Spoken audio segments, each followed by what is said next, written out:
Boleh lihat kiri kanannya, walaupun tidak terlihat senyumnya, tapi pasti kelihatan dari raut wajahnya. Lihat kiri kanannya, lihat belakangnya, depannya. Bilang, walaupun tidak terlalu terdengar, tapi bilang Tuhan mengasihimu. Ayo boleh lihat kiri kanan, bilang Tuhan mengasihimu. 1 orang, 2 orang, 3 orang bilang Tuhan mengasihi kita. Menyenangkan bukan? Semuanya karena Tuhan mengasihi kita.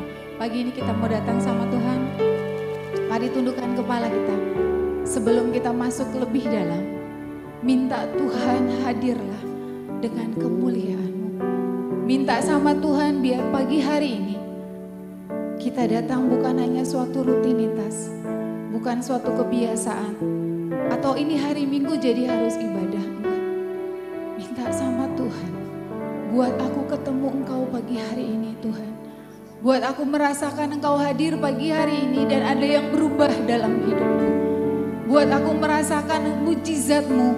Buat aku merasakan pelukan-Mu. Buat aku merasakan hadirat Engkau. Sehingga ibadah pagi hari ini tidak menjadi ibadah yang biasa. Engkau tidak menyembah Tuhan yang mati. Engkau tidak menyembah Tuhan yang biasa. Kita menyembah Tuhan yang besar. Tuhan yang hidup. Tuhan yang sanggup melakukan segala perkara. Jangan datang dengan biasa. Datang dengan kerendahan hatimu. Datang dengan kesungguhan. Datang dengan kerinduan. Datang dengan haus dan lapar akan Tuhan. Kiaralama satakanaya syakaralama. Mari datang dengan setiap kerinduanmu. Kiaralama syekh. Ini kami di hadapan-Mu Tuhan. Kami mau menyembah Raja di atas segala raja. Kami mau menyembah Tuhan yang besar, Tuhan yang ajaib, Tuhan yang dahsyat. Buat kami tidak biasa Tuhan. Buat kami sembah Engkau dengan segenap hati kami, dengan segenap jiwa kami, dengan setiap kekuatan kami Tuhan. Hiaralamba syakaralamba. Ucapkan syukur-Mu, ucapkan syukur-Mu. Terima kasih Tuhan. Hiaralamba syakaralamba ya syekh. Terbuka surga Tuhan, biar kemuliaan Engkau turun. Engkau menemukan Tuhan hati-hati yang menyembah Engkau dalam roh dan kebenaran di tempat ini. Tidak menyembah dengan biasa Tuhan, tapi menyembah dengan segenap hati dan kerinduan kepada Sang Raja.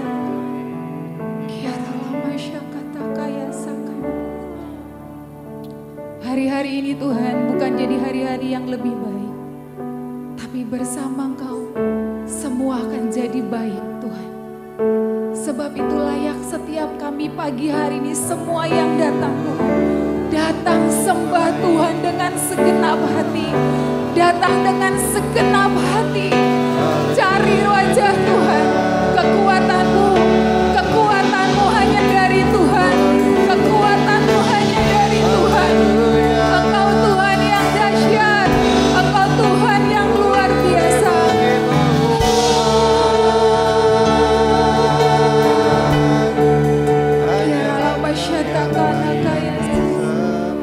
Jesus, hanya Engkaulah pertolongan kami.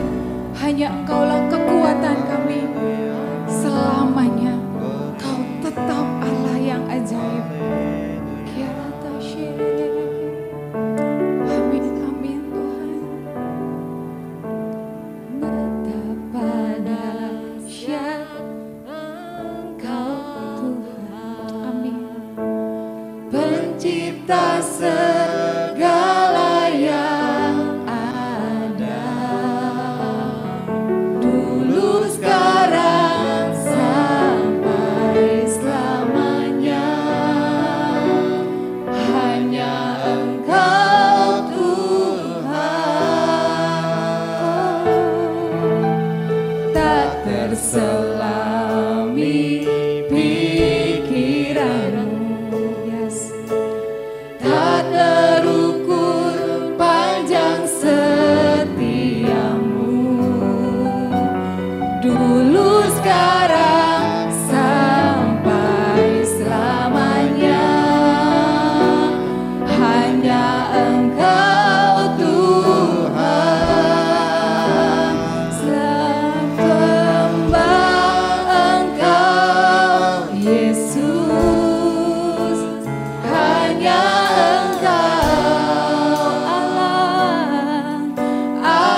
kabar yang kami dengarkan itu menakuti hati kami.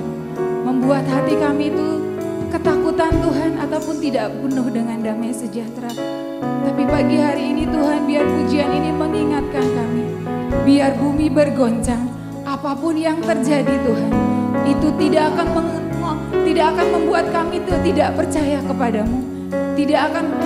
Itu akan tetap menguatkan iman kami dan mengokohkan iman kami. Karena selamanya Kau tetap Allah, Kau tetap Allah. Maka pagi hari ini kami datang kepadamu Tuhan. Karena kami tahu Kaulah Allah sumber kekuatan kami. Engkaulah sumber pengharapan kami. Engkaulah tempat kami berlari dan berkata, Tuhan perlindungan kami. Kekuatan kami hanya Engkau Tuhan. Hanya Engkau Tuhan. Dan selamanya Kau tetap Allah. Mari nyanyikan pujian ini. Ku sembah Kau Tuhan, ku sembah Kau Tuhan. Dengan segenap hatimu, pintumu terbuka buat setiap orang yang sungguh datang kepadamu Tuhan. Allah di hidupku, tiada yang lain Tuhan, tiada yang lain, hanya Kau, hanya Engkau Tuhan. Selamanya Kau tetap Allah, tidak akan ada yang mengalahkanmu Tuhan. Biarlah berjalan semua bergoncang.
yang luar biasa. Tidak sia-sia Engkau hadir pagi hari ini. Tidak sia-sia kita hadir pagi hari ini. Jika Engkau menanti-nantikan Tuhan, Engkau akan menemukannya. Dan kita akan punya kekuatan baru untuk menghadapi semua yang di depan sana. Kita punya Tuhan yang hebat, karena kita lebih daripada pemenang. Tuhan. Terima kasih Tuhan. Di mana terdengar banyak berita yang tidak menyenangkan, menakutkan. Tapi ada Engkau Tuhan yang terus berikan kekuatan buat kami.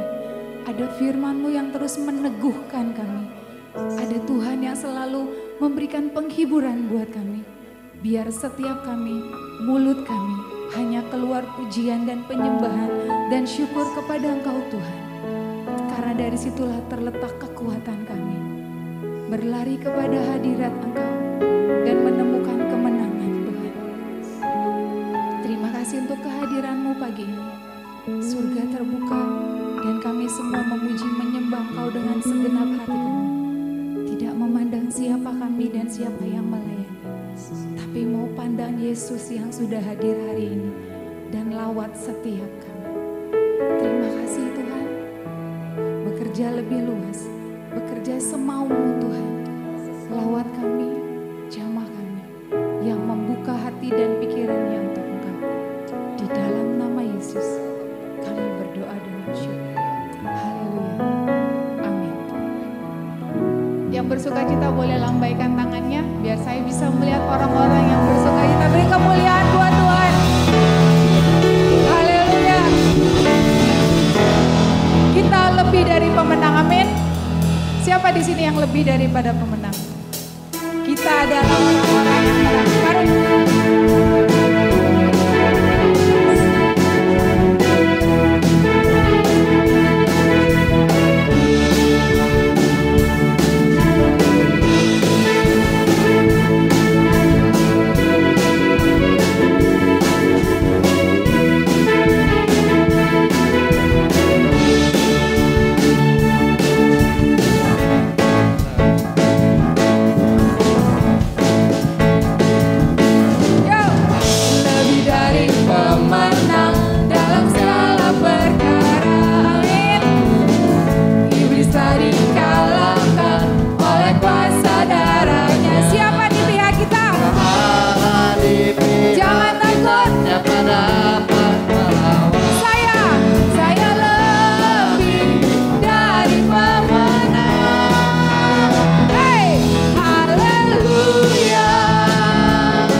Keluar dari mulut kami, dari hati kami, dari pikiran kami, bahwa kami lebih dari pemenang.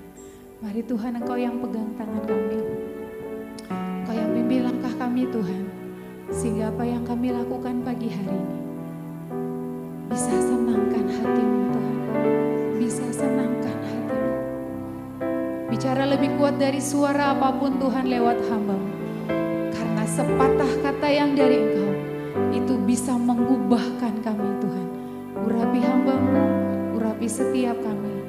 Siap kami semua sama-sama diberkati. Terima kasih Tuhan. Yesus memegangku, terus pegang tangan kami Tuhan. Dengan tangan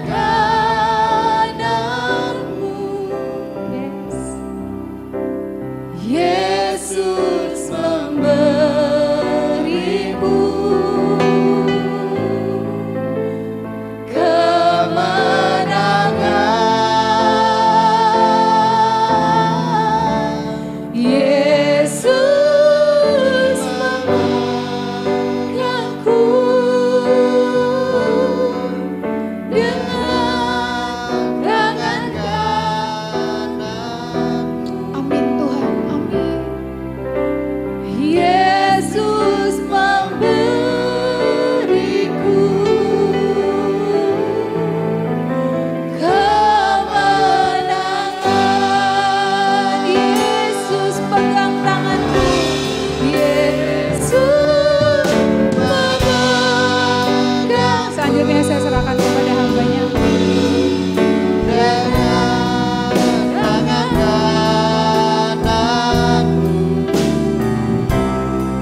satu pengakuan yang datang dari hati kami paling dalam, Bapa.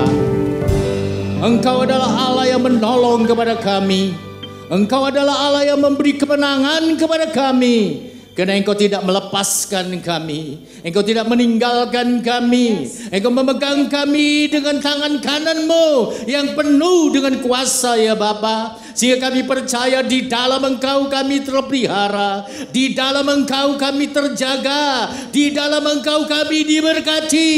Karena Engkau adalah Allah yang dahsyat dan luar biasa. Pagi hari ini Tuhan, kami sudah memuji dan membesarkan nama-Mu. Sekarang tibalah saatnya di mana kami mau mendengarkan firman-Mu. Firman-Mu yang akan menguatkan iman kami, yang akan membawa kami dekat kepadamu, yang membuat kami mengerti siapakah diri kami ini sesungguhnya dan siapakah Engkau sebenarnya. Sebab tolong kepada kami Tuhan, mampukan kami akan kebenaran firman-Mu yang kami dengar pada pagi hari ini. Kami percaya Engkau ada di tengah-tengah kami.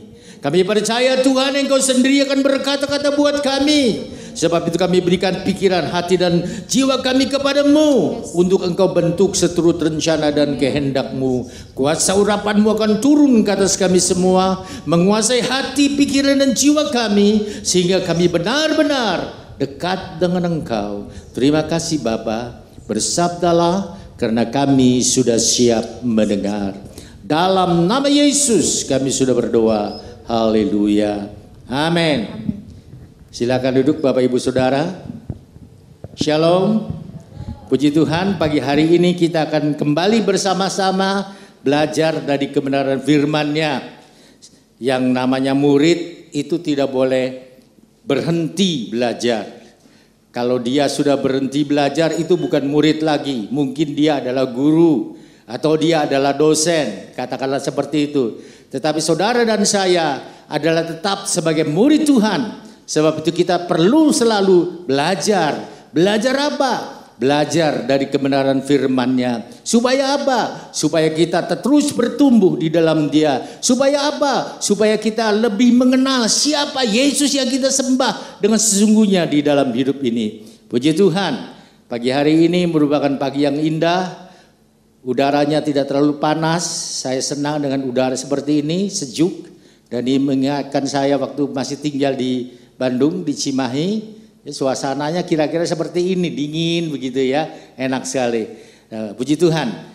Saudara yang kasih dalam Tuhan, pagi hari ini kita mau mendengar firman yang berjudul menjadi ciptaan baru. Iya. Kenapa menjadi ciptaan baru? Ya. Ini yang harus kita mengerti di dalam hidup kita. Karena banyak orang yang tidak mengerti mengenai hal ini. Saudara, sebagai dasar firman Tuhan kita baca lebih dulu di dalam Galatia 6 ayat yang ke-15. Ayatnya sudah ada di tayangan di atas ini. Saudara bisa melihat dan membacanya dari sana atau dari Alkitab masing-masing. Di dalam Galatia 6 ayat yang ke-15. Kita baca sama-sama ya. Walaupun saudara memakai masker, saya tidak karena kebetulan saya yang bicara. Saudara, walaupun seperti itu kita mau mengeluarkan tetap suara kita.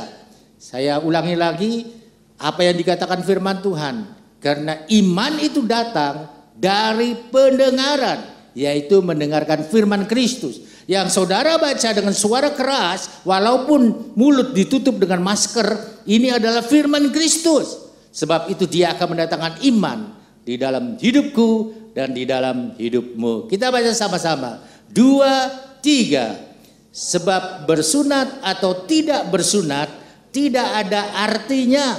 Tetapi ciptaan baru itulah yang ada artinya. Jelas ya. Sunat atau tidak bersunat, firman Tuhan katakan nggak ada artinya. Saudara bicara sunat atau tidak bersunat, ini bicara keadaan kita sebagai manusia. Banyak orang yang membanggakan kekayaannya, banyak orang yang membawakan kepintarannya, banyak orang yang membanggakan status sosialnya. Saya adalah keturunan raja, saya adalah orang yang kaya dan lain sebagainya.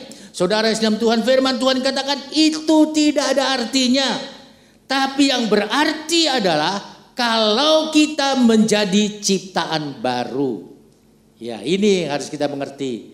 Ya, kalau saudara dan saya menjadi ciptaan baru, itu menjadi berarti hidupku dan hidupmu menjadi berarti karena kita adalah ciptaan baru.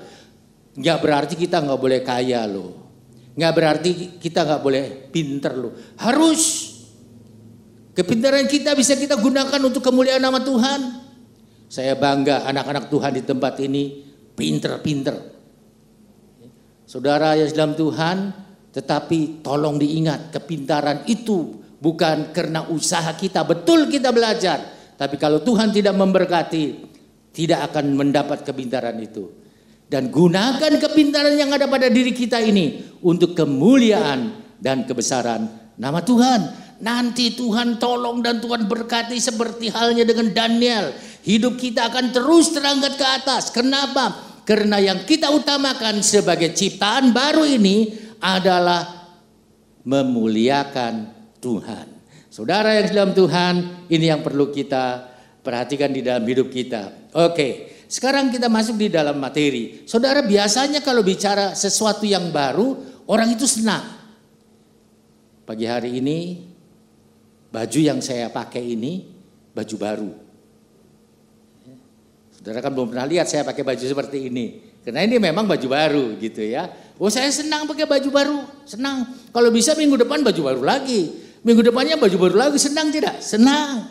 Saudara senang kalau sesuatu yang baru itu senang. Bukan hanya baju baru. Orang juga senang kalau dia punya mobil baru, bangga dia.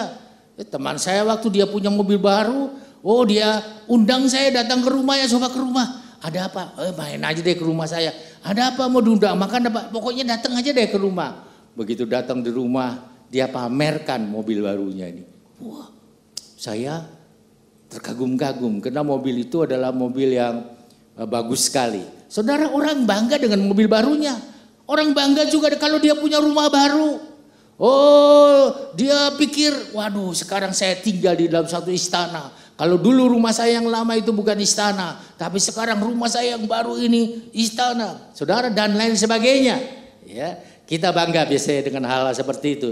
Tetapi saudara, kalau misalnya sebagai orang beriman kita dikatakan kita adalah sebagai ciptaan baru, biasa-biasa aja, nggak ada rasa bangga, nggak ada rasa bagaimana, nggak ada rasa senang. Kenapa?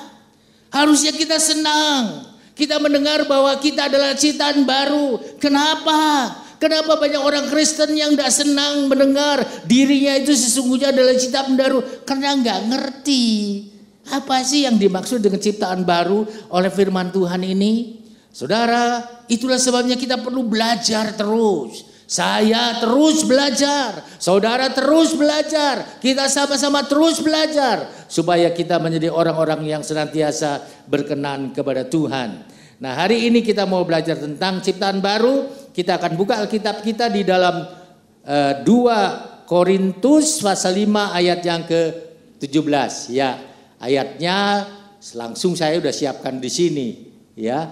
Iya, kira-kira sudah bisa jelas dengan jelas terbaca. Iya, saya akan bacakan untuk Bapak Ibu Saudara. Dari 2 Korintus 5 ayat 15 sampai dengan yang ke-17.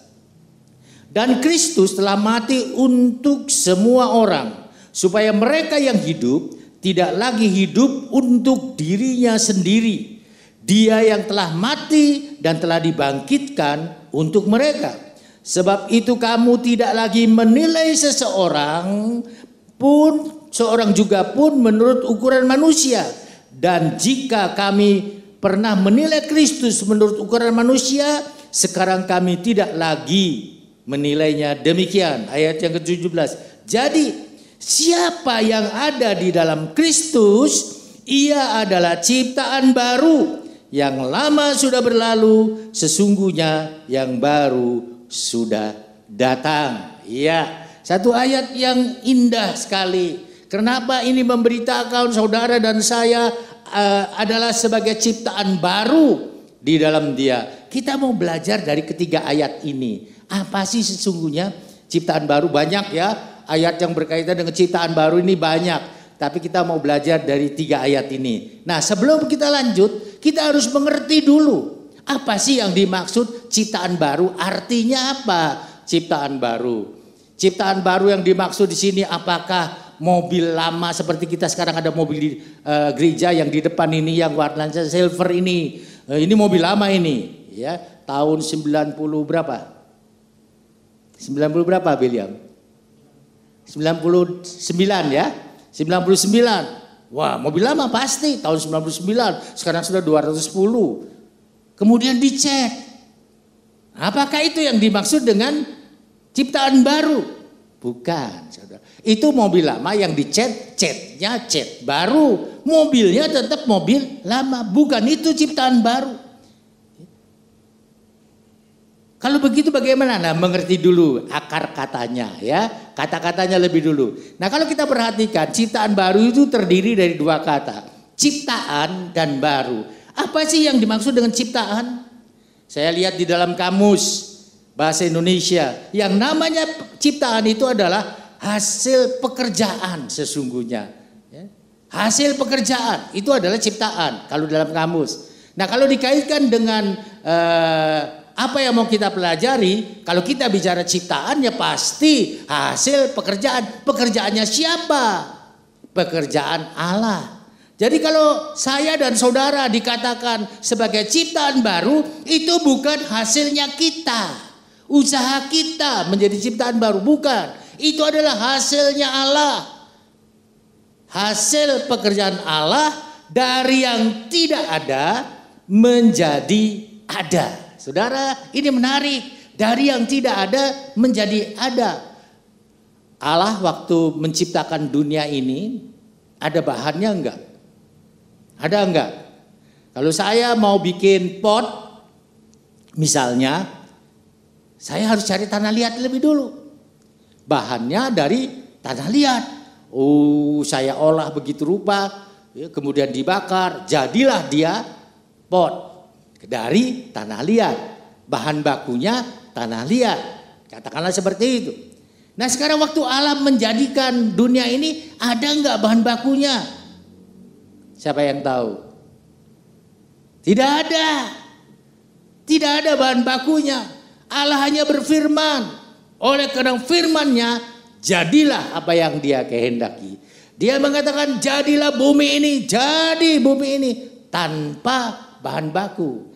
Ex nihilo dalam bahasa Yunaninya dikatakan seperti itu. Nah, saudara dan saya dijadikan ciptaan baru oleh Tuhan itu tanpa bahan. Tuhan menciptakan kita begitu rupa dan kita harus yakin itu adalah pekerjaan Tuhan. Artinya kalau kita menjadi ciptaan baru itu bukan pekerjaan manusia, bukan pekerjaan diri kita sendiri, tapi itu merupakan pekerjaan dari Allah. Kemudian kata baru, ini menarik. Kata baru dalam kamus memang dikatakan belum ada sebelumnya, belum pernah ada sebelumnya. Ya, kalau mobil di depan itu tadinya warnanya silver, kemudian saya cat warnanya merah, maka mobil yang warnanya merah itu belum ada sebelumnya. Mobilnya lama betul, tapi warna merahnya belum ada sebelumnya. Jadi itu dikatakan baru. Tetapi apakah baru yang seperti itu? Saudara, di dalam bahasa Yunani kalau kita bicara baru itu ada dua. Ya, ini kebetulan Pak Anton kan lagi belajar ini. Barangkali bisa mengkoreksi kalau saya salah karena saya sudah lama belajarnya. Ya, saudara, kalau bicara baru itu ada dua istilah, neos dan kainos pkisis. Itu adalah baru. Neos itu yang kemudian kita lihat nantinya diadop oleh bahasa Inggris menjadi news, yang artinya berita, news, yang artinya berita, atau menjadi new, yang artinya baru. Oke ya. Sekarang kalau saya berkata, hari ini ada berita yang mengatakan seorang pengusaha bunuh diri dari rumahnya lantai 3. Itu berita hari ini. Seminggu lagi masih baru gak beritanya? Gak baru lagi. Apalagi sebulan lagi, apalagi setahun lagi. Oh, lebih lama lebih, bukan barang baru lagi. Padahal itu artinya neos tadi ya. Neos tadi. Neos itu modelnya kayak gitu. Baru sebentar. Setelah itu enggak lagi. Nah saudara dan saya bukan termasuk ciptaan baru yang begitu. Barunya cuma kalau di gereja. Keluar gereja nggak baru lagi. Barunya kalau waktu dengar firman Tuhan. Setelah nggak dengar firman Tuhan nggak baru lagi. Barunya waktu kumpul sama anak-anak Tuhan. Setelah keluar dari lingkungan anak-anak Tuhan nggak baru lagi. Bukan itu saudara.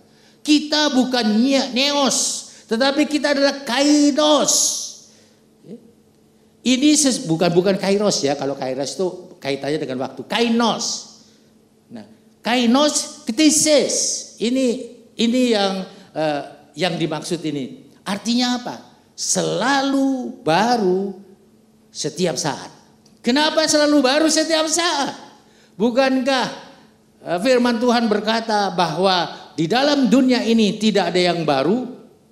Semuanya adalah lama walaupun kita menganggapnya baru. Itu betul. Kenapa? Di dalam dunia.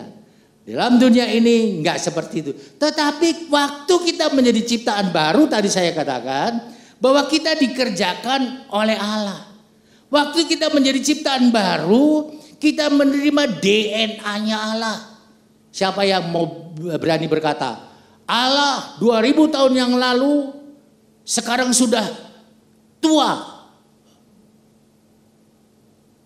Nggak muda lagi. Artinya gitu. Kalau kita bicara Allah 2000 tahun yang lalu dia baru. Sekarang dia sudah menjadi Allah yang lama. Ada yang berani berkata begitu? Enggak. Kenapa? Karena Allah itu nggak berubah. Nah ketika kita diubah oleh Tuhan menjadi ciptaan baru. Situasi kita, kondisi kita harusnya menjadi seperti itu. Bagaimana bisa menjadi seperti itu? Nah itu yang mau kita pelajari. Nah oke sekarang kita tolong diklik. Siapa yang dimaksud dengan ciptaan baru? Siapa yang bisa menjadi ciptaan baru? Apakah setiap orang bisa menjadi ciptaan baru? Tidak. Setiap orang yang KTP-nya Kristen bisa menjadi ciptaan baru? Tidak. Nah kalau tidak lalu siapa? Saudara, yang bisa menjadi ciptaan baru adalah mereka yang percaya bahwa Yesus Kristus. Ya. Karena ada orang yang berkata, Pak Yesus itu kan nama orang Pak. Ya, makanya waktu Yesus di dunia dia dipanggil Yesus. Nah nama orang kan banyak yang nama Yesus. Banyak. Saudara pergi ke Filipina ada yang namanya Yesus. Saudara pergi ke Itali ada yang namanya Yesus. Saudara pergi ke mana ada yang namanya Yesus. Sampai sekarang.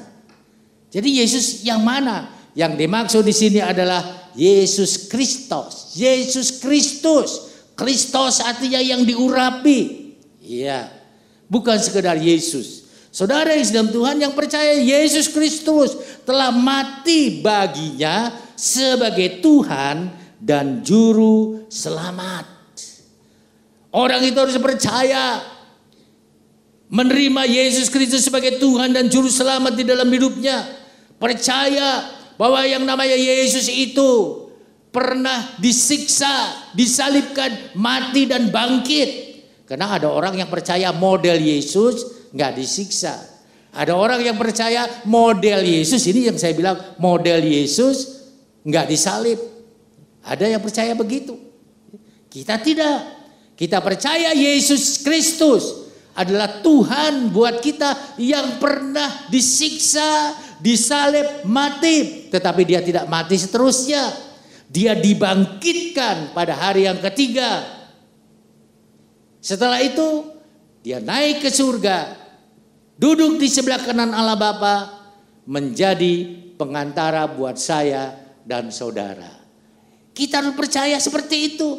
Kalau saudara lihat di dalam pengakuan iman GBI ini alinea ketiga bunyinya kurang lebih seperti itu.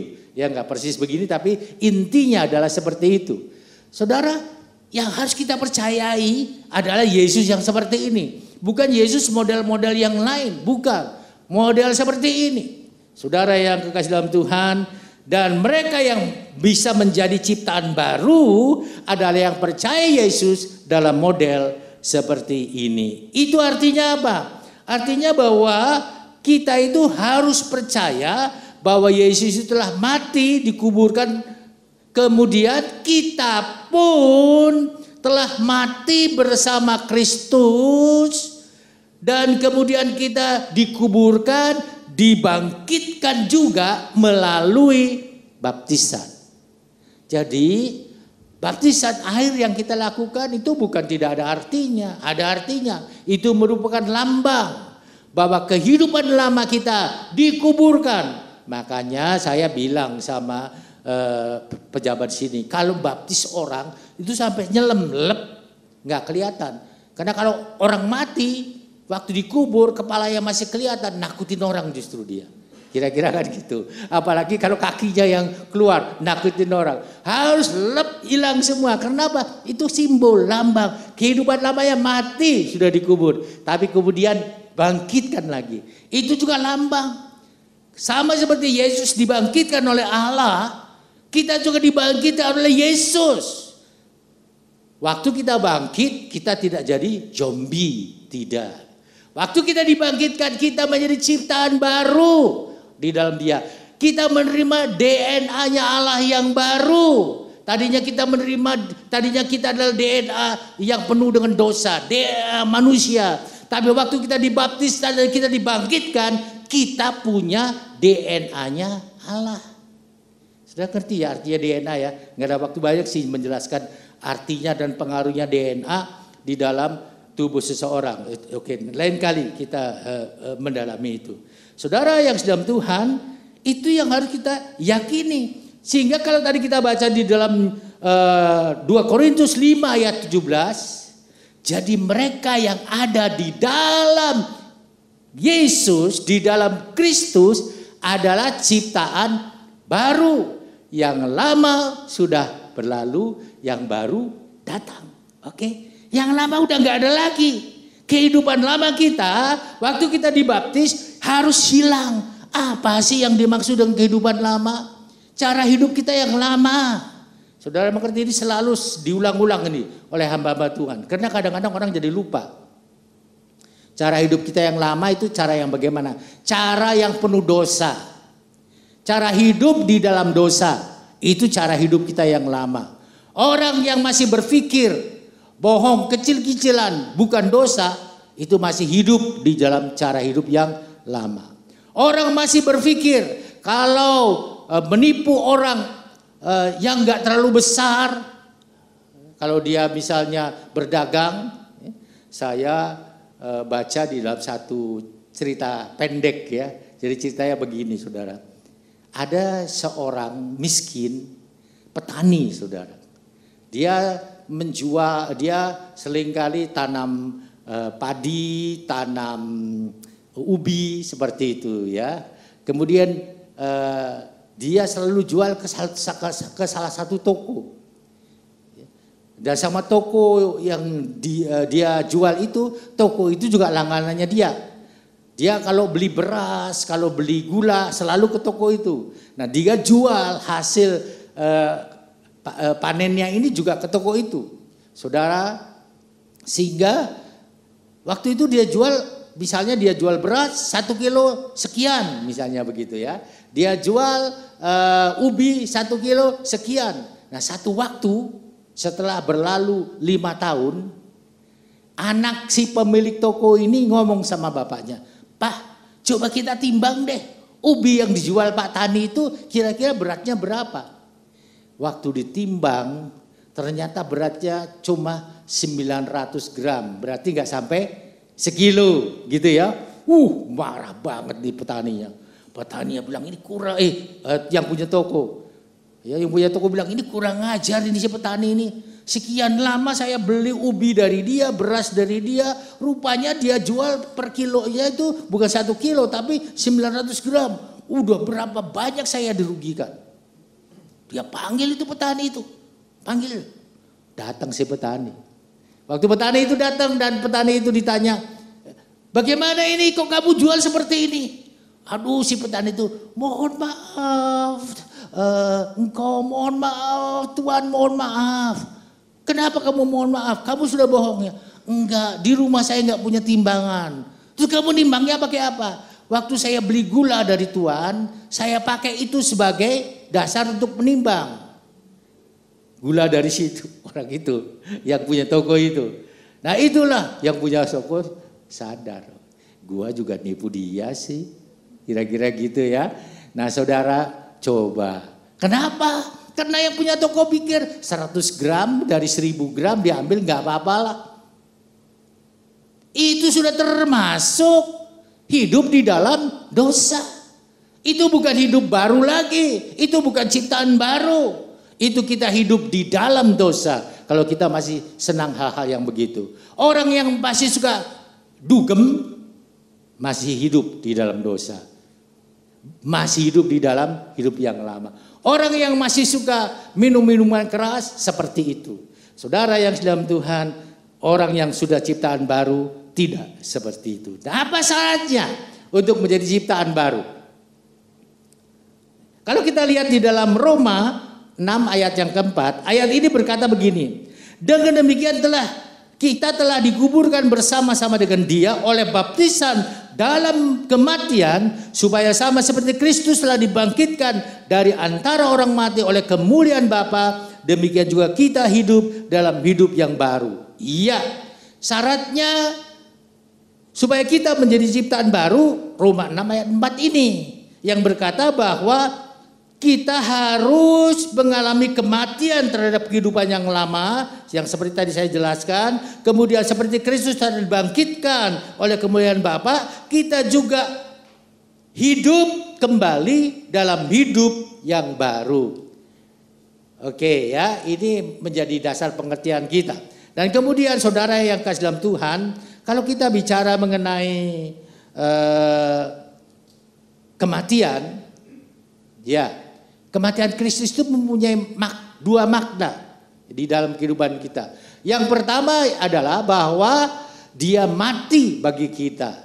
Saudara bisa baca di dalam Roma ayat yang ke-8 nanti ya. Setelah ini itu ada ayatnya. Dan juga kita telah mati bersama Dia. Jadi ada dua arti ya kematian Kristus itu. Yang pertama adalah Yesus mati buat kita. Untuk apa Yesus mati buat kita? Untuk apa Yesus disalibkan?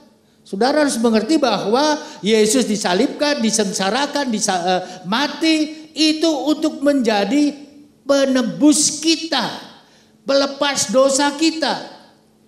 Tanpa kematian Yesus, tanpa sengsara Yesus, tanpa Dia dianiaya, kita tidak akan mengalami kelepasan dari dosa. Kita masih hidup di dalam dosa kita. Itu artinya Dia mati bagi kita supaya kita mendapat pengampunan dosa di dalam Yesus.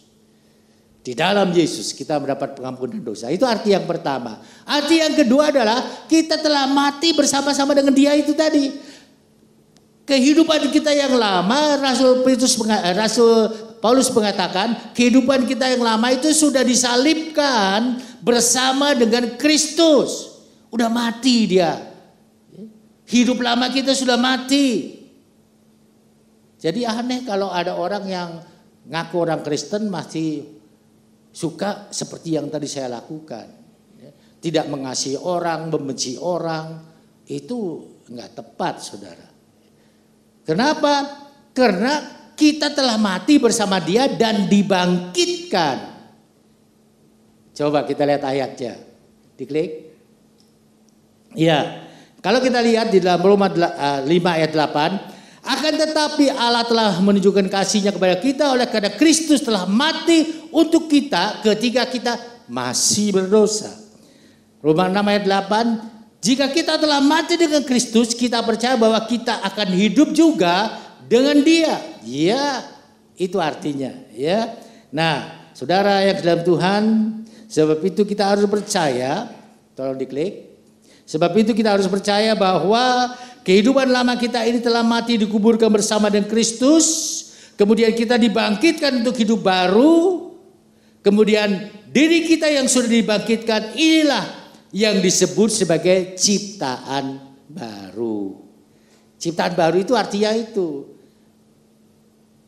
Kalau saudara tidak ngerti ini, saudara akan hidup sembarangan walaupun sudah dibaptis. Sebab itu banyak orang Kristen yang sudah dibaptis tapi hidupnya nggak beda sama orang dunia. Kenapa? Nggak ngerti bahwa dirinya itu adalah ciptaan baru. Sebab itu di dalam konseling baptisan, saya menekankan sekali, juga saya memberitahu kepada hamba Tuhan di tempat ini, kalau memberi konseling kepada yang mau baptis, tekankan bahwa setelah dibaptis mereka jadi ciptaan baru, yang artinya mereka gak bisa hidup semaunya. Kenapa gak bisa hidup semaunya? Nanti kita lihat ayatnya. Saudara dalam Tuhan, itu artinya seperti itu. Nah, tadi saya katakan syaratnya apa untuk menjadi ciptaan baru? Ya. Ada beberapa. Yang pertama, ada di dalam Kristus. Coba diklik di ayat yang tadi ya, itu di slide ketiga. Slide ketiga, coba diklik dulu. Di slide ketiga. Slide tiga, kita mulai dari 3. Bisa nggak diklik dulu slide ketiga? Mundur ke slide ketiga. Ayat 2 Korintus pasal 5 ayat yang ke-17. Klik mundur, buka itu maju ya. Mundur, yang tadi kita udah baca. Itu maju, karena klik mundur. Oke, nggak bisa. Ya ini dia.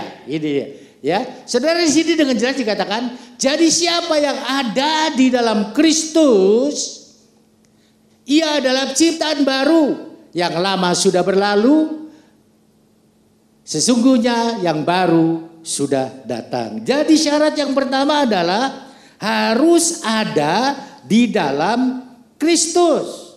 Orang itu harus ada di dalam Kristus. Artinya apa sih di dalam Kristus? Artinya percaya Yesus sebagai Tuhan dan Juru Selamat. Itu wajib. Saya percaya Yesus. Saudara, saya agak kaget juga loh. Ketika membaca di satu WA, seorang guru, karena ini direkam saya nggak akan katakan ini ya. Tapi ada seorang guru yang mengatakan bahwa dia tidak beragama Kristen, dia bukan beragama sama dengan kita, saya nggak sebutkan agamanya, tapi dia mengatakan Yesus itu adalah guru saya, suhu saya, katanya seperti itu. Saudara, saya kaget kenapa dia tokoh. Dia adalah seorang tokoh dari agama yang lain dengan yang kita imani. Tapi dia mengatakan seperti itu. Artinya dia percaya apa yang diajarkan oleh Yesus. Bahwa itu adalah satu kebenaran. Apakah orang itu terima Yesus? Tidak. Nah, apakah kita mau menjadi model orang yang seperti itu? Percaya firman Tuhan satu kebenaran. Iya, firman Tuhan itu iya dan amin. Iya. Tapi terima dia? Tidak. Itu yang bahaya. Saudara dalam Tuhan, kalau kita mau menjadi ciptaan baru, kita harus ada di dalam Dia. Salah satu artinya adalah kita percaya Yesus sebagai Tuhan dan Juru Selamat, menerima Dia di dalam kehidupan kita. Ya. Kemudian Yesus itu tinggal di dalam kita. Bukan hanya kita ada di dalam Kristus, tapi Dia ada di dalam kita. Dia ada di dalam kita. Yohanes 15 ayat yang keempat berkata, aku ada di dalam engkau, engkau di dalam aku, kata firman. Kurang lebih seperti itu. Saudara yang dalam Tuhan, Yesus tinggal di dalam kita. Ini apa sih artinya Yesus tinggal di dalam kita atau kita ada di dalam Yesus? Oke, saya ambil ilustrasi. Saudara lihat kertas ini ya, ini sengaja saya persiapkan. Saudara lihat karena ada gambar di sini. Ini gambar putri dari Papua yang sedang berdoa. Karena ini saya ambil dari majalah Bersahabat dalam Firman. Kira-kira seperti itu ya. Nah, saudara kalau ini diilustrasikan, diumpamakan, ini adalah kita. Ini adalah kita. Waktu Adam dan Hawa diciptakan, dia seperti ini. Gambar bagus. Kenapa? Kemuliaan Allah ada di dalamnya. Kira-kira begitu ya. Tapi sejak jatuh di dalam dosa, Roma 3 ayat 23, tidak ada seorang pun manusia yang tidak berdosa. Semua manusia sudah berdosa dan kehilangan kemuliaan Allah. Kenapa? Waktu kita berdosa, kira-kira kita dalam kondisi seperti ini. Rusak. citra Allah di dalam diri kita itu rusak. Rusak. Gambar kita yang ada gambar Allahnya itu menjadi rusak. Image Allah itu menjadi rusak. Dibandingkan sama tadi lebih bagus mana? Lebih bagus tadi ya. Nah kalau seperti ini kita kondisinya seperti ini. Siapa yang bisa lihat gambar kita yang bagus? Gak bisa. Ini kondisi kita. Waktu kita belum diampuni adalah seperti ini. Kondisi kita berdosa adalah seperti ini. Orang lihatnya waduh gak menarik sama sekali. Tetapi waktu Yesus datang. Disalibkan. Dosa kita diampuni. Kita menjadi ciptaan baru. Kita ada di dalam Dia. Waktu Yesus datang mengampuni kita. Ilustrasinya kurang lebih Dia rapikan hidup kita itu. Dirapikan seperti ini supaya kelihatan lagi gambar kita itu dengan jelas seperti ini. Dirapikan, kelihatan lagi kan gambarnya, tapi masih belum sempurna, masih kelihatan jelek. Nah, Dia katakan kita ada di dalam Dia. Ini itu masuk ke dalam Dia. Katakanlah kalau Yesus itu adalah Alkitab ini. Kertas ada di dalam Alkitab. Kertas itu adalah hidup kita, diri kita. Alkitab ini adalah Kristus. Kita ada di dalam Dia, ada di dalam Kristus. Pertanyaan saya, mana kertasnya? Saudara kan berkata ada di dalam Alkitab. Kelihatan enggak? Enggak kelihatan. Begitu juga dengan hidup kita. Hidup kita yang lama itu sudah diampuni oleh Tuhan Yesus. Kita sudah kita ada di dalam Dia, maka Allah Bapa di surga tidak melihat keadaan kita yang rusak itu tadi karena kita ada di dalam Yesus. Yang Allah Bapa lihat adalah anaknya Yesus kita karena kita ada di dalam Dia. Ini ilustrasi loh. Ya. Saudara bisa mengerti? Ini harus mengerti ini. Kita ada di dalam Kristus. Saudara dan saya yang sudah diampuni dosa-dosanya menjadi ciptaan baru karena kita ada di dalam Dia. Ada di dalam Dia. Kalau kita ada di dalam Dia, yang kelihatan itu bukan hidup lama kita lagi. Aneh. Kalau kita ada di dalam Dia, yang masih kelihatan adalah hidup kita yang lama. Aneh. Tidak. Yang kelihatan adalah Kristus. Betul enggak? Betul ya?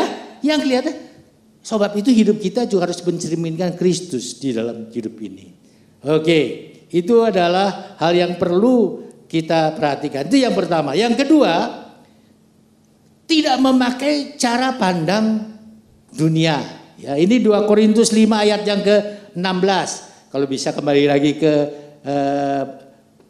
slide kedua. Yang tadi mundur ke slide kedua. Supaya kita kebaya ini ya. Dan Kristus telah mati untuk semua orang. Supaya mereka yang hidup tidak lagi hidup untuk dirinya. Mereka yang hidup, saya ini hidup. Saudara itu adalah orang yang hidup. Oleh sebab itu tidak lagi hidup untuk dirinya.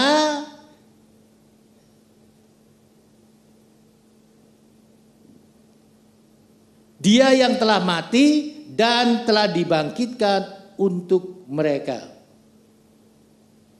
Iya. Saudara, jadi kita tidak hidup untuk diri kita sendiri. Itu ayat yang ke-15 ya. Salah. Ayat yang ke-16 maksudnya. Ayat yang ke sebab itu kami tidak lagi menilai seorang juga menurut ukuran manusia. Jadi tidak memakai cara pandang manusia. Rasul Paulus sendiri berkata begini. Dan jika kami pernah menilai Kristus menurut ukuran manusia, sekarang kami tidak lagi menilainya demikian. Iya, saudara jelas ya, tidak pakai cara pandang manusia. Saudara, kalau kita berbicara cara pandang manusia itu yang seperti apa sih? Bedanya dengan apa? Bedanya apa dengan cara pandang di dalam Yesus? Saudara yang dalam Tuhan, artinya tidak punya cara pandang manusia itu artinya kita tidak menilai manusia menurut ukuran manusia. Seperti yang dilakukan oleh Paulus. Paulus sendiri menilai Kristus sebagai manusia. Tidak. Contohnya saya ambil dari Alkitab. Contohnya apa? Contohnya misalnya saudara, kalau saudara lihat waktu Yesus sedang ada di satu tempat, kemudian dibawa ke hadapan Yesus adalah perempuan yang berzina. Kemudian orang-orang Farisi, orang-orang ahli Taurat, orang-orang Yahudi pada waktu itu berkata bahwa kami menemukan wanita ini sedang berzina. Menurut hukum Taurat, menurut hukumnya Musa, maka wanita ini harus dilempari batu. Bagaimana pendapatmu tentang hal ini, guru? Kira-kira seperti itu. Padahal mereka bertanya itu bukan bertanya pendapat Yesus. Mereka ingin menjebak Yesus. Saudara, tapi apa yang dilakukan oleh Yesus? Yesus diam saja dan Yesus berkata, siapa yang tidak pernah berdosa, dialah yang pertama kali boleh melempar wanita ini dengan batu. Ini batunya, kira-kira seperti itu. Lempar, ayo siapa? Batunya saya taruh sini, ambil, lempar, dia yang pertama. Nggak ada yang berani, kenapa? Tidak ada satupun yang tidak berdosa. Mereka tahu itu. Saudara, akhirnya semua pergi dan Yesus berkata kepada wanita itu, sekarang aku juga tidak menghukum engkau, pergilah dan jangan berbuat dosa lagi. Cara pandang Yesus adalah seperti itu. Cara pandang manusia adalah seperti itu. Kalau orang berdosa, rajam dia sampai mati. Yesus seperti itu tidak. Kenapa? Dia penuh kasih, dia mengampuni. Itu cara pandang ya. Jadi kita juga harus sama dengan manusia yang lain, harus seperti itu. Kalau ada yang bersalah kepada kita, ya ampuni aja, dia udah selesaikan masalahnya. Enak aja. Emangnya yang salah siapa? Lah, emangnya kita bukan orang yang salah seperti orang Yahudi tadi. Jangan pernah berpikir begitu, saudara. Jangan bilang, oh saya nggak salah, saya nggak mau minta maaf. Biar dia yang minta maaf sama saya. Nggak ada ruginya minta maaf kok. Biarpun kita nggak salah. Belajar itu ajaran Yesus loh. Bukan ajaran saya, bukan ajaran Gereja Betel Indonesia. Itu ajaran Yesus. Saudara gak melakukan, bukan urusan saya, bukan tanggung jawab saya, itu tanggung jawab masing-masing. Tapi itu ajaran Yesus. Sebagai hamba Tuhan, gembala, saya harus memberitahukan hal ini. Saya tidak boleh mengkamuflase hal ini. Saya tidak boleh menganulir hal ini. Saya harus katakan dengan jelas, siapapun saudara. Kalau saudara tidak melakukan kehendak Bapa di surga, Matius 7 ayat 21 akan berlaku dalam hidupmu. Hati-hati. Ya, lakukan itu. Jangan, dia yang salah kok gua yang minta maaf. Enak banget dia. Itu cara menilai manusia, bukan cara menilai Tuhan. Jangan pakai sudut pandang seperti itu. Contoh yang lain lagi. Ketika Yesus di Nazaret, saudara, waktu dia di Nazaret, saudara tahu bahwa dia melakukan banyak mujizat. Kemudian orang-orang yang ada di sana menjadi takjub kepada dia, menjadi kagum terhadap dia. Kenapa dia melakukan banyak hal-hal yang membuat mereka terkagum-kagum, katakanlah seperti itu ya. Saudara yang dalam Tuhan, tetapi kemudian setelah itu mereka berkata, loh yang bikin mujizat ini kan Yesus. Bukankah ibunya itu namanya Maria, bapaknya Yusuf tukang kayu? Bukankah saudara-saudaranya itu Yakobus, Simon dan Yudas yang ada bersama-sama dengan kita? Saudara yang dalam Tuhan, itu artinya apa? Pertama kali mereka kagum.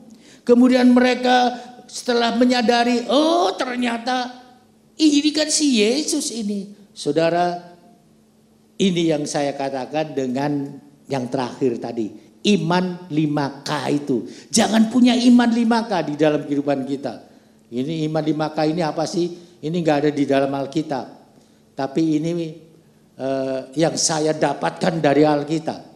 Saudara, pertama kali kita itu seringkali kagum. Kagum. Kemudian setelah kita menjadi kagum, apa yang kita kaget. Seperti orang-orang di Nazaret itu. Loh, ini kan anaknya Yusuf tukang kayu, ibunya Maria, saudaranya Yakobus. Nah itu saudaranya ada sama-sama kita. Loh, kok seperti ini? Kalau sudah kaget, lah ternyata orang ini juga timbul kepahitan. Kalau sudah itu ya, K yang pertama 5K itu, K yang pertama adalah kagum, K yang kedua itu kaget, K yang ketiga timbul kepahitan. Sama seperti orang Yahudi pada waktu itu, dari mana diperolehnya semuanya ini, timbul kepahitan. Itu kayak pertama kagum, kaget, kepahitan. Kalau sudah begitu timbul kekecewaan. Kecewa kayak keempat. Kalau sudah kecewa, yang kelima adalah semua tahu. Kabur dari Yesus maksudnya. Ya. Kabur dari Yesus, jangan punya iman begitu. Banyak anak Tuhan seperti itu. Ya, termasuk orang yang jalan-jalan itu. Cari gereja ya, katanya cari gereja. Begitu ketemu gereja, ini baru gereja ini. Gerejanya besar, pendetanya serem. Kira-kira kan gitu ya, pemain musiknya hebat. Ini baru gereja. Tapi lama-lama kekaguman itu berubah jadi kaget. Loh, itu yang main musik, itu kan yang punya utang sama Anu.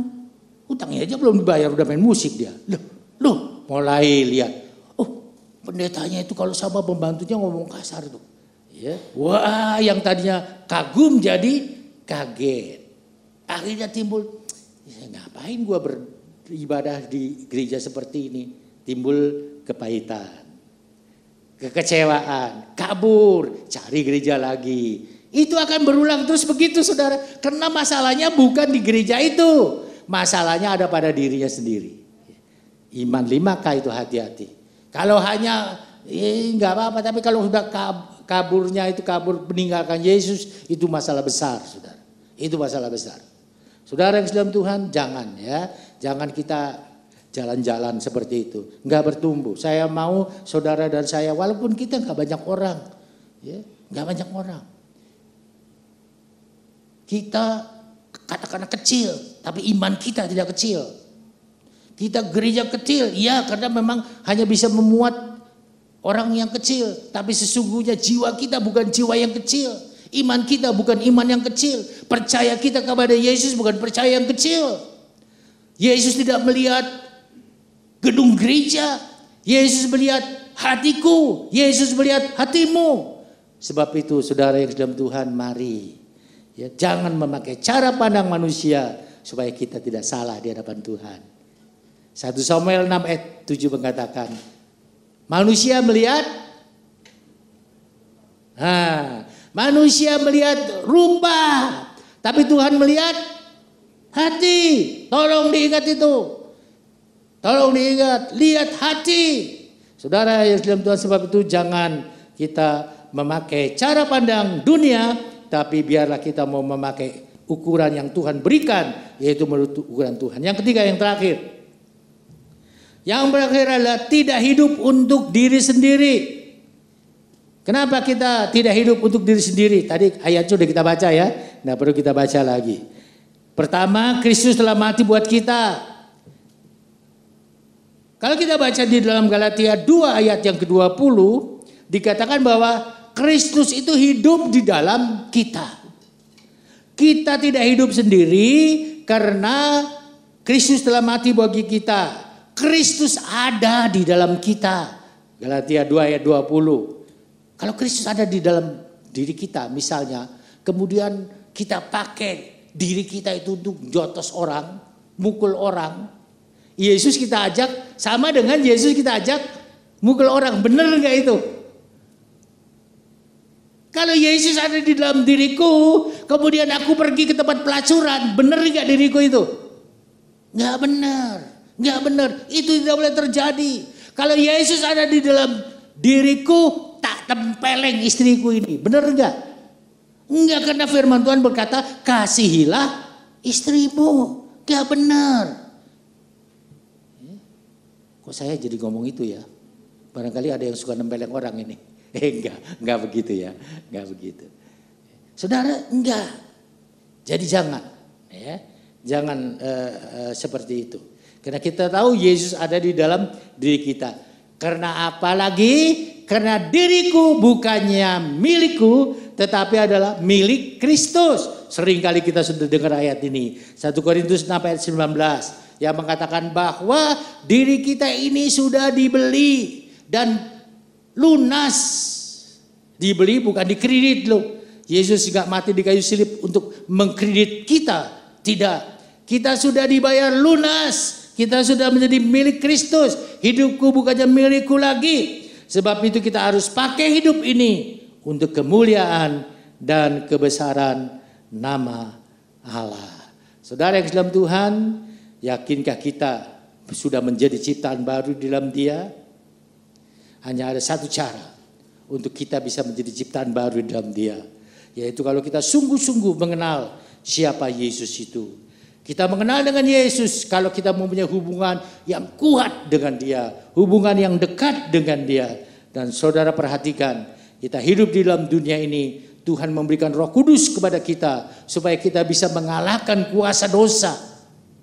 Seberapa besar kekuatan kita untuk mengalahkan kuasa dosa, itu tergantung dari hubungan kita dengan Yesus. Semakin besar hubungan kita dengan Yesus, semakin kuat kuasa untuk menghancurkan dosa yang ada di dalam diri kita. Semakin lemah hubungan kita dengan Yesus, semakin lemah kita bisa mengalahkan dosa. Ingat itu. Itu adalah firman Tuhan. Sebab itu coba tingkatkan hubunganmu dengan Tuhan. Caranya bagaimana?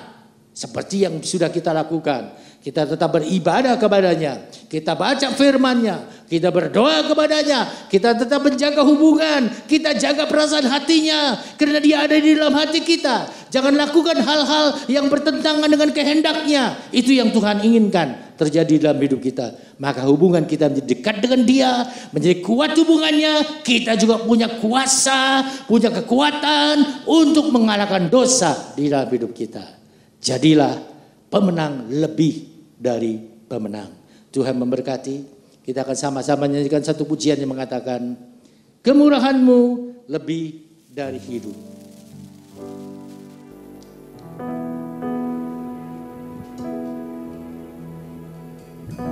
Kemurahan-Mu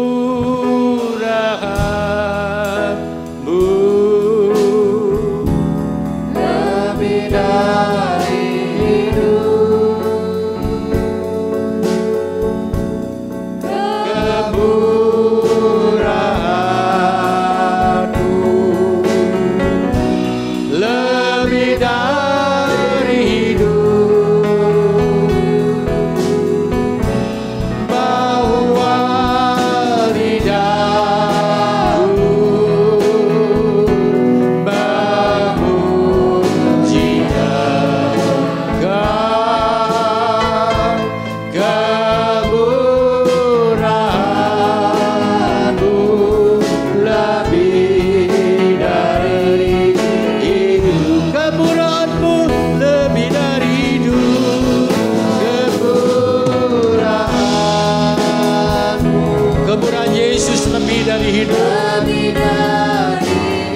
saudara dan saya sudah menjadi ciptaan baru di dalam Dia. Itu semua terjadi karena kemurahan-Nya yang lebih dari hidup. Bukan karena usahaku, bukan karena usahamu, tetapi karena kasih-Nya, kemurahan-Nya yang Dia berikan kepada kita. Sebab itu lidah kita pakai untuk kemuliaan dan kebesaran nama-Nya. Memuliakan Dia di dalam hidup ini. Haleluya. Terima kasih Bapa. Terima kasih Bapa. Kami sudah mendengarkan firman-Mu Bapa. Meteraikan itu semua di dalam hidup kami. Supaya kami benar-benar menjadi umat-Mu yang berkemenangan. Bahkan lebih dari pemenang. Karena Engkau yang berjanji memberi kekuatan kepada kami. Kekuatan yang dahsyat, yang luar biasa. Seperti Tuhan, apa yang sudah kami dengar pada pagi hari ini, biarlah itu termeterai di dalam hati kami. Terima kasih Bapa. Dalam nama Yesus kami sudah berdoa. Amin. Bapak Ibu Saudara, ada yang perlu dukungan doa sebelum kita mengakhiri ibadah? Ibu Giokni, Ibu Yanli, Pak Suharyanto, Ibu Joko, Ibu Simon. Di atas tidak ada. Oke, kita akan sama-sama berdiri. Kita akan mengakhiri ibadah. Kita menyanyikan pujian yang mengatakan, kami memuji kebesaran-Mu Ajaib Tuhan, ajaib Tuhan.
Ajaib, Allah yang heran.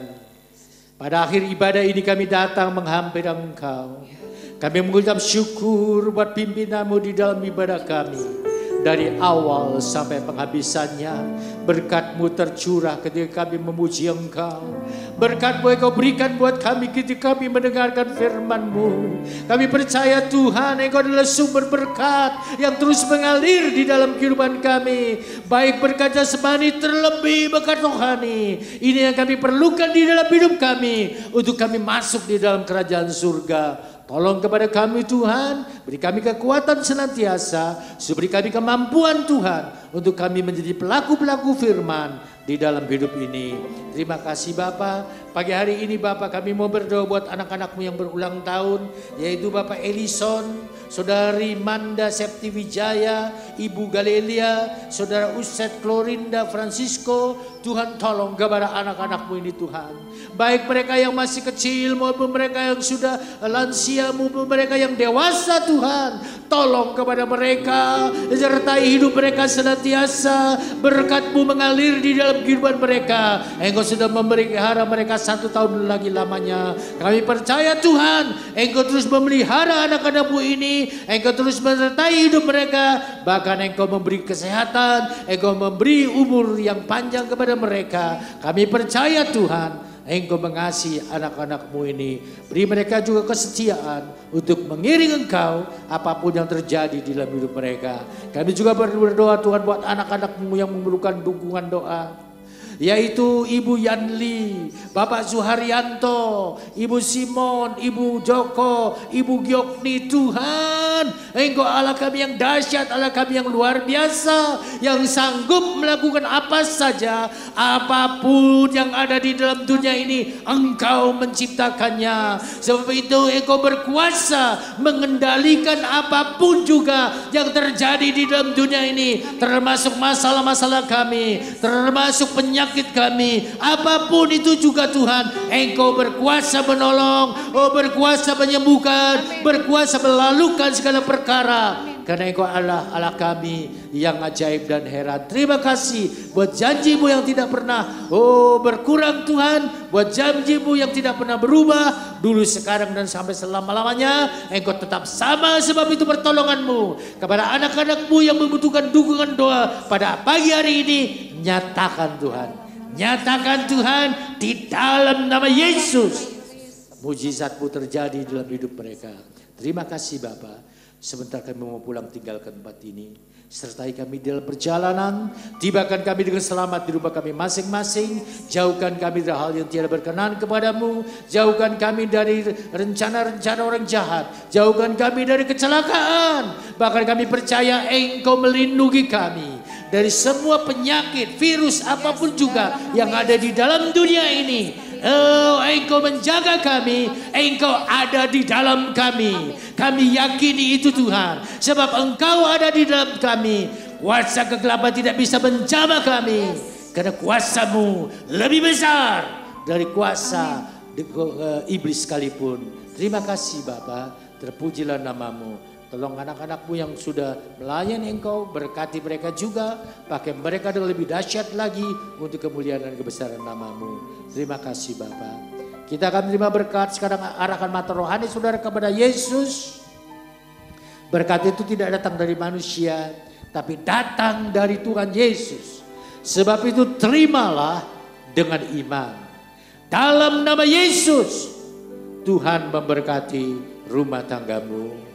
Dalam nama Yesus, Tuhan memberkati usahamu. Dalam nama Yesus, Tuhan memberkati masa depanmu.